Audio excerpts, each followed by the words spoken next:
Hello, welcome back to my channel. I'm going to start by saying I'm aware that my eye makeup's a bit much, but you know what? I literally have nowhere to go, so I just decided that I was going to paint my eyes blue today, so that's what you're getting. I'm sorry. So previously on my channel I've mainly talked about wildlife content, wildlife and nature, but I do really want to branch out into sustainable living as well. And I thought this was a very important video to make before I make any videos on that topic. I have quite a few planned, especially related to plastic at the moment.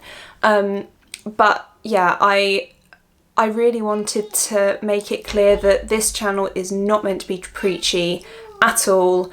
We're all human, we all have flaws, we've all got different circumstances, whether that be financial, where you live, you know, what your background is. Everyone has so much going on in their own lives, especially at the moment, where a lot of places aren't open, a lot of places aren't as accessible as they usually are. There are so many factors that impact your ability to live sustainably.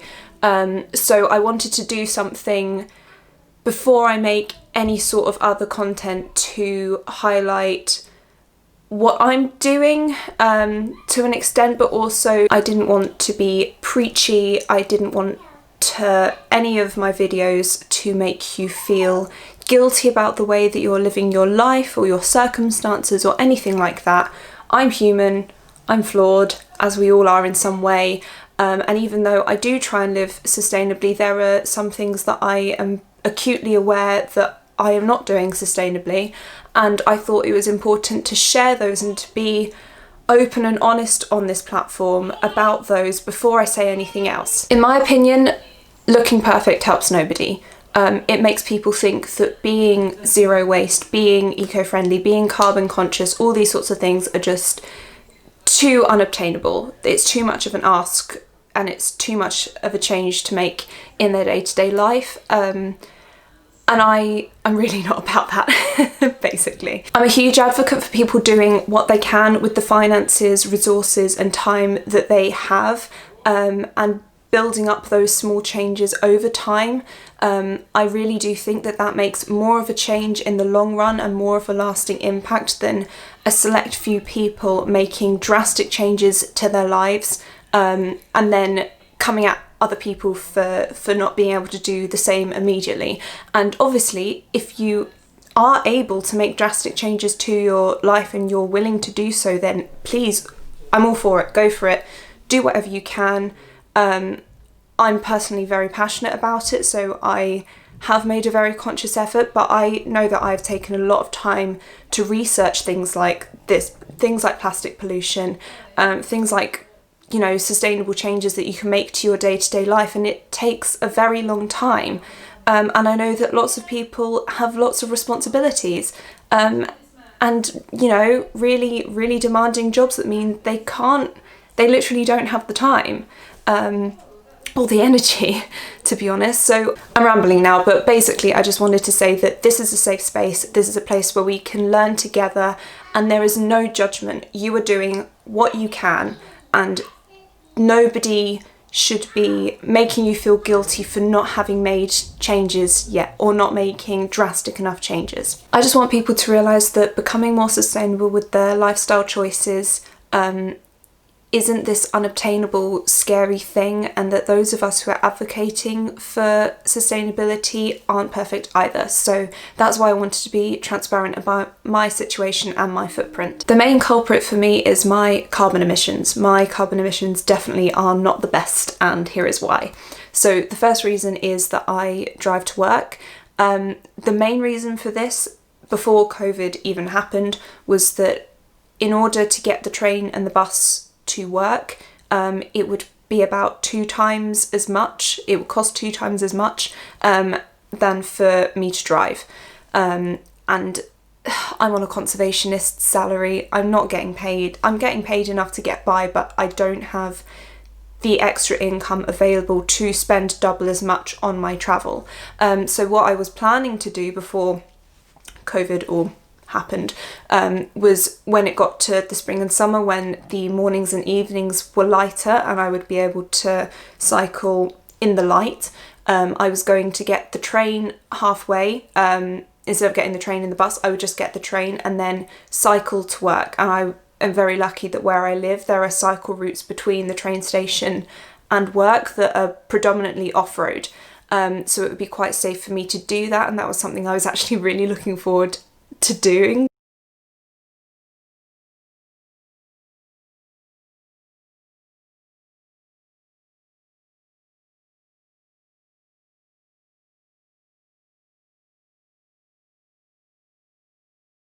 But I do also feel like I need to say that in the UK, we have some very dangerous roads, and that is something that we do really need to push for. We need to push for improved public transport, especially in rural areas, and safer cycle routes for people. And I mean, now there's talk about parts of central London being pedestrianised, which, to be honest, before COVID, I don't think was even on the cards at all. So that is something really positive that is coming out of this horrible situation. But there is still a long way to go, and I do really just want to say that if you are planning to cycle somewhere, just make sure that you are safe and that it is at least a relatively safe route, and that you're wearing high vis, you have lights, all that kind of stuff. You're wearing a helmet, because yeah, in the UK, it's just, for a lot of people, it's not a method of transport that is safe.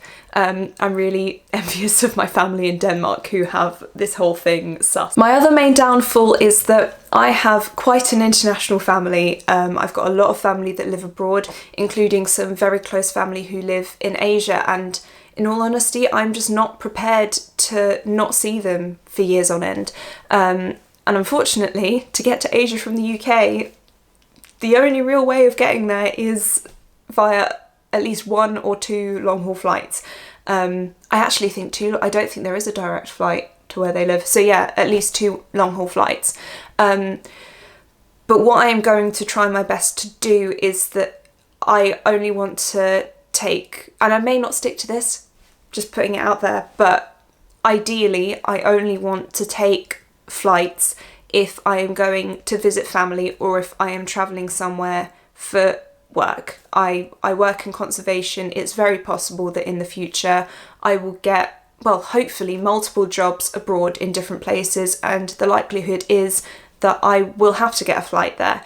But as long as I am not making unessential travel, yeah, that's basically what I'm going to try and do. In the future, when the world's no longer turned upside down, I do really want to try and do a sustainable travel series, travelling around Europe by train.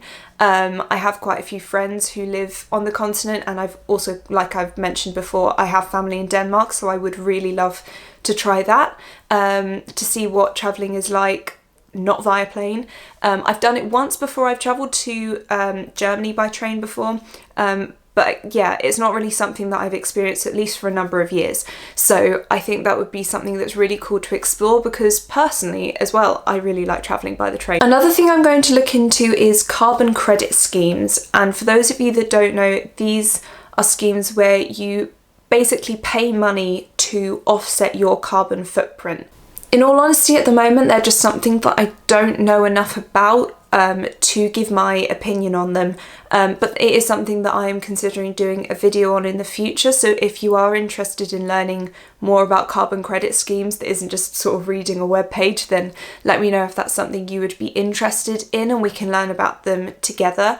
I am a little bit wary that it's going to end up being like a get out of jail free card for people, where people will just think, oh, I can pay this extra amount to sort of, say, conserve peatlands or wetlands or plant more trees or something like that, and they don't actually try and reduce their emissions at all. At the same time, economising carbon is actually an incredible way for conservation and climate organisations to make money, and to put funds back into conserving places like rainforests and peatlands and salt marshes. In the UK, we have quite a lot of peatland and salt marshes that are disappearing at an alarming rate, and so to be able to input more funds into conserving those areas would be incredibly beneficial. And I'm saying this as somebody who works at a wetland nature reserve. The second thing I'm going to talk about is my diet, and I'm kind of cringing knowing that I'm going to be putting this out on the internet because I'm aware this is a subject that people have very strong opinions about, and I would just like to remind you before I say anything, please be kind to one another, please be kind to me. I won't judge you on your choices when it comes to this subject, and yeah, this is a safe space and I don't want any sort of hate to be thrown around. I won't tolerate any hate or judgment on this subject. I'm just sharing my opinions and I hope that you will respect them. Thank you. So I'm vegetarian, I'm not vegan, and I have a very good reason for that. I have quite a lot of allergies, which mean that a lot of vegan staples would potentially kill me. I just wouldn't get the nutrients that I need if I had a vegan diet. I do cook vegan a lot, and I use a lot of milk alternatives and stuff because I don't like the taste of milk anyway, so why use it? But yeah, so I'm vegetarian, but I am not a vegan. But I do support veganism, that is my opinion. I do support veganism. If you are vegan, good on you. But I do have some issues with the kind of culture surrounding it. I don't think militant veganism helps, really. I think an all or nothing attitude like that just puts more people off than it attracts. And really, the planet needs all the help it can get. I think that even if people just cut down the amount of animal products they use, this still makes a big difference. Even if they don't cut things out completely, I think it still does have an impact. And I think encouraging people to cut down will attract more people and reach more people than asking people to go cold turkey. I also kind of want to point out that, especially from someone who has felt like this, pushing the idea that veganism is the only way that you can help the planet can be hugely detrimental to people who can't be vegan for medical reasons, and it can make people feel like they're not good enough, that they're not making enough effort, and it can also be dangerous because people who it's really not healthy for them to have a vegan diet may attempt it anyway because they feel like they will get judged too much if they don't. So yeah, I'm just going to put that side of things out there as well because I don't feel like that's something that's talked about that much. I think we also need to be careful that we're not trading one enemy for the other. The production of ingredients like soy and palm oil that are found in many products, vegan and non-vegan, can be hugely damaging to the environment. And along a similar vein, a lot of these products are also in plastic, in single-use plastic, that cannot be recycled, that goes straight into landfill, straight into the oceans. And I think that is something that is kind of lost on. I'm always surprised that companies that are purely, especially companies that are purely focused on vegan and vegetarian meals, put everything in plastic. I don't understand the logic behind it, especially if they're coming from the vein of it being good for the environment to be vegan and veggie. Do you know what I mean? Following on from that, my main focus over the last year has been trying to cut down on my single-use plastic and food waste. I'm not zero waste, but I would like to be, and it's something that I am working towards. I'm really lucky that I have a really amazing zero waste shop in my area. They have a lot of options, they're really economical, and so I've found that's a really good way that I've been able to cut down on that, but I'm aware that isn't something that's accessible to everybody, and I was only able to access this when I moved to a new area. So I understand the frustrations of not having a zero waste shop in your area when you would go to one if you had the access to it. Also, when I go shopping, I try and buy reduced stuff, so stuff that would go in the bin at the end of the day. Otherwise, I kind of figure that the company that's selling it isn't getting as much profit from it as it usually would. It means that I'm not wasting the food because I can eat it, and also it means that if there's anything in the packaging that is recyclable, I can sort through it all and I can recycle it or reuse it, whereas if I didn't do that, it would all end up in landfill. Something I would also really like to do when I have the chance is do more research into what food is seasonal, what food is imported, where it comes from, all that kind of stuff, because I think that is also quite an easy way to reduce my carbon footprint in terms of the food that I consume. The other thing that I'm going to talk about is fast fashion, and I've never been one to really be super into fashion. I've definitely become a lot more interested in fashion and beauty and that kind of thing as I've got older, but I'm still not sort of super into it. But it does mean that I like buying new clothes from time to time. That's kind of been one of my lockdown projects, is making sure my wardrobe is what I would like it to be. And I understand that it's something that's very important to people. It's something that people use to express themselves. It's part of their identity. I know that I've personally felt a lot more comfortable wearing the clothes that I now wear. So I understand that some people might find it difficult to switch away from going shopping loads and changing up their wardrobe loads. And I'm kind of here to talk about my experience from stepping away from fast fashion. I stopped buying clothes from high street shops, aside from underwear. I still haven't worked that whole thing out. So if you know like any sustainable underwear brands or anything, please let me know. But any clothes aside from that, I haven't bought from a kind of high street shop in over a year, maybe closer to 2 years actually. And I instead go for secondhand stuff generally, or occasionally from small sustainable businesses. I absolutely adore charity shops. Charity shops are thrift shops if you're in the US. Go green for the ocean. I'm looking at you. I'm filming this the day after we had this conversation about British and American words, so yeah, that one's for you. I've also used the app Depop a lot, especially since lockdown started and I wasn't able to go to my usual charity shops, and I was having a bit of an existential crisis and wanted to change up my entire look, as I think a lot of people probably did. And honestly, you can find some real hidden gems buying secondhand. My best charity shop buy were these Timberland boots. Don't know if you can kind of see the logo on there. Yeah, it was these Timberland boots which I got from a charity shop for about £6. And my best Depop buy so far is this good as new Ralph Lauren jumper, which I got for £20 plus delivery, which I thought was very good. Small businesses are really struggling at the moment, as are a lot of people and a lot of businesses.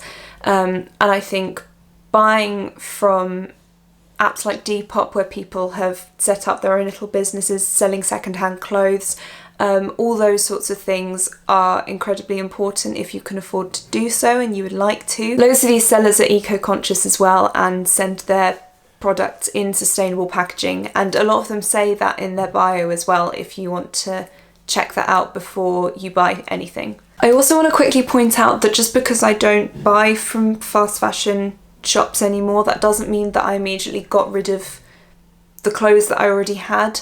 If I bought something, I will carry on wearing it until it either breaks or I'm just really not into wearing it anymore, and in that case I will donate it. Another concern that I have is that a lot of my clothing contains synthetic fabrics like polyester, and polyester is a type of plastic. And whenever synthetic clothes are washed, they leach microplastics into the water system, which is hugely damaging to the environment.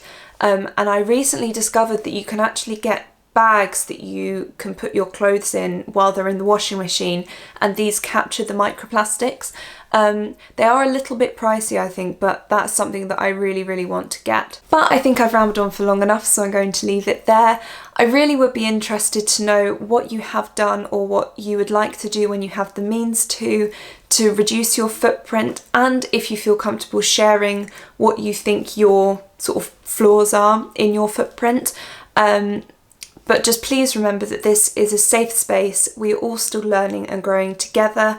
I won't judge you for the decisions that you've made or for your situation. I really hope that you allow the same courtesy to me. And I really hope that we can grow this platform into a place where we can share ideas and learn from one another and all become more sustainable together. And as cheesy as it sounds, to all help the planet. Thank you very much for watching. Please like this video if you found any of this useful, and subscribe if you'd like to hear more from me, and I'll see you soon. Bye.